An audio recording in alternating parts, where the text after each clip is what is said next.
सुनसान सड़क पर आखिरी सवारी, रात के 2 बज रहे थे। सुमित अपनी कार से अकेला शहर से गांव की ओर जा रहा था। सड़क वीरान थी, चारों ओर घना जंगल और कहीं-कहीं हल्की धुंध फैली हुई थी। सुमित का ध्यान कार चलाने पर था, लेकिन भीतर एक अजीब सी बेचैनी थी। जैसे ही वह सड़क के एक सुनसान हिस्से पर पहुंचा, कार के रेडियो से तेज खड़खड़ाने की आवाज आने लगी। सुमित ने रेडियो बंद कर दिया, लेकिन तभी उसे सामने सड़क के किनारे एक सफेद साड़ी पहने औरत खड़ी दिखाई दी। वह अपनी जगह पर स्थिर खड़ी थी, हाथ में थैला लिए। सुमित ने कार रोक दी। इतनी रात में यहां अकेली क्यों खड़ी हैं? उसने खिड़की से झांकते हुए पूछा। औरत ने धीरे धीरे उसकी ओर देखा और कहा, मुझे गांव तक छोड़ देंगे? मैं यहां से अकेली नहीं जा सकती। सुमित ने उसकी हालत देखकर उसे कार में बैठने का इशारा किया। औरत ने बिना कुछ कहे कार की पिछली सीट पर जगह ले ली। आप कहां तक जाएंगी? सुमित ने पूछा, लेकिन औरत ने कोई जवाब नहीं दिया। वह खिड़की से बाहर देखने लगी।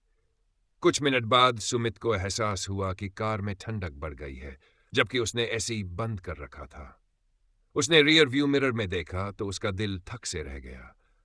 औरत का चेहरा मिरर में धुंधला और विकृत दिख रहा था।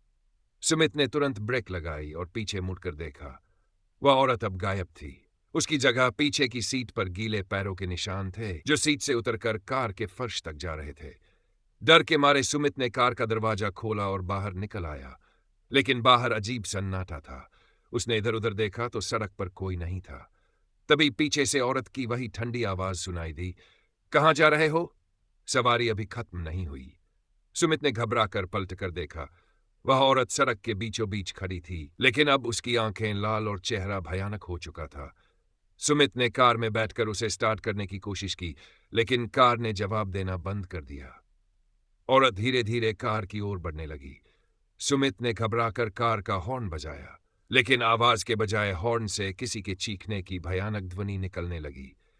डर और घबराहट में उसने एक आखिरी कोशिश की और कार स्टार्ट हो गई। सुमित ने तेजी से एक्सेलरेटर दबाया और वहां से भाग निकला, लेकिन जब उसने रियर व्यू मिरर में देखा तो वह औरत कार की पिछली खिड़की पर चिपकी हुई थी। सुमित ने पूरी ताकत से कार चलाई और जैसे तैसे अपने गांव पहुंचा। उसने कार रोककर बाहर देखा, लेकिन अब औरत कहीं नहीं थी। सुबह जब सुमित ने गांव वालों को इस घटना के बारे में बताया तो एक बुजुर्ग ने गहरी सांस लेते हुए कहा, तुम खुशकिस्मत हो कि जिंदा लौट आए। वह औरत कई साल पहले इसी सड़क पर मारी गई थी।